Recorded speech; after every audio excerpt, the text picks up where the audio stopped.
ಸ್ನೇಹಿತರೆ ನಮಸ್ಕಾರ. ಚಿಕ್ಕಮಗಳೂರಿನ ಹೃದಯದಲ್ಲಿ ಸ್ಥಿತವಾಗಿರುವ ಮುಳ್ಳಯ್ಯನಗಿರಿ ಶಿಖರವು ಕಾಫಿನೆಲೆಯ ಈ ಪ್ರದೇಶದ ಅತಿದೊಡ್ಡ ತುದಿಯಾಗಿದ್ದು, ನಿಸರ್ಗದ ವೈಭವವನ್ನು ಮನಸ್ಸಿಗೆ ನೆನಪಾಗುವ ರೀತಿಯಲ್ಲಿ ತೋರಿಸುತ್ತದೆ. ಹಸಿರು ಗಾಳಿಯ ಬೆಟ್ಟಗಳು, ಮುಸುಕಿದ ಮಂಜು, ತಾಜಾ ಗಾಳಿಯ ಮುತ್ತುಗಳು ಇಲ್ಲಿ ನಿಮ್ಮ ಆತ್ಮವನ್ನೇ ಸ್ಪರ್ಶಿಸುತ್ತವೆ. ಪ್ರಕೃತಿಯ ಅತಿ ಸುಂದರವಾದ ಸಂಗೀತ ಕೇಳಿಸುತ್ತದೆ.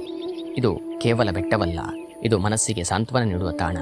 ಮುಳ್ಳಯ್ಯನಗಿರಿ ಶಿಖರದಿಂದ ಕಾಣುವ ನೋಟ, ಹಾರುವ ಮೋಡಗಳು, ದೂರದ ವೀಕ್ಷಣೆಯಲ್ಲಿ ಕಾಣುವ ಕಾಫಿ ತೋಟಗಳ ಲಹರಿ ಎಲ್ಲವೂ ಒಂದು ಕನಸು ಕಂಡ ಹಾಗೇನೆ. ಇಲ್ಲಿ ಬರುವ ಪ್ರತಿ ಹೆಜ್ಜೆಯೂ ಪ್ರಕೃತಿಯೊಂದಿನ ಸಂವಾದದಂತೆ. ತುಂತುರು ಗಾಳಿಯಲ್ಲಿ ಪ್ರಕೃತಿಯ ನಗುವು ಅರಿವಾಗುತ್ತದೆ.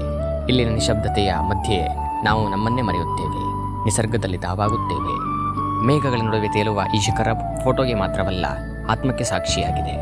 ಮೌನವಾಗಿ ಕೇಳುವ ಪ್ರಕೃತಿಯ ಹಾಡು, ಸೂರ್ಯೋದಯ ಸೂರ್ಯಾಸ್ತಮಾನದ ಹೊಳೆಯುವ ಕ್ಷಣಗಳು, ಹಕ್ಕಿಗಳ ಕೂಗು, ಇವೆಲ್ಲವೂ ಜೀವನದ ಒತ್ತಡದಿಂದ ದೂರವಿರುವ ಒಂದು ಸುಂದರ ಪಯಣ.